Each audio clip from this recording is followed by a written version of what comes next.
Hello អ្នកទាំងអស់គ្នាថ្ងៃនេះខ្ញុំមកបើកអីវ៉ាន់ដែលថាខ្ញុំបានទិញពីហាងគាត់ខ្ញុំចាត់ដាក់នៅលើ screen និយាយទៅតុកដែល set up ខ្ញុំហ្នឹងគឺខ្ញុំទិញអត់ឈប់ទេនិយាយទៅខ្ញុំអស់លុយហើយតែធ្វើម៉េចយើងខ្វះដោយសារតែនេះអា keyboard ចាស់ខ្ញុំវាមិនមែន full size ទេពិបាកគាត់តែហ្មង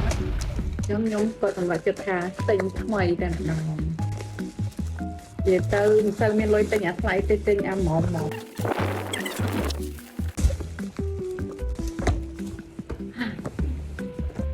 នោះខ្ញុំទិញម៉ៅមួយដែរនិយាយទៅកុំឲ្យថាប្រើតែ tablet សោះចឹងម៉ៅមួយគាត់អក្សរសំខាន់មាន logo គាត់នៅលើនេះទៀតអញ្ចឹងខ្ញុំខ្ជិលចាំពីចិនថាទិញពីចិនតែខ្ញុំខ្ជិលចាំតែខ្ញុំជួយ support ខ្មែរយើងតែម្ដងទិញពេញថ្លៃអត់មានគាត់ជួយប្រម៉ូទអីទេ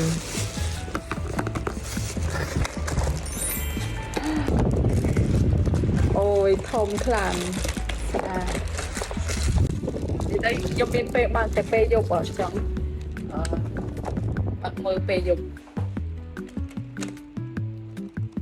អូយស្អាតខ្លាំងណាស់ពីខ្ញុំមិនដឹងថាអ្នកនរគ្នាមើលឃើញស្អាតដែរអត់ទេអញ្ចឹងចាំមើលថាពេលខ្ញុំដាក់ហើយនឹងរៀបនៅលើតុខ្ញុំពីចៃរៀបតែខាងនឹងក្រាបស្អាត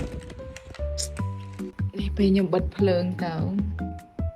ស្អាតខាន់មាន logo គាត់នៅលើនេះទៀតហើយសំខាន់មានអក្សរខ្មែរលើនេះ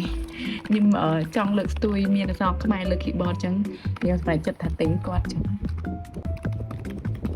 Isolate ទៅ Pro តា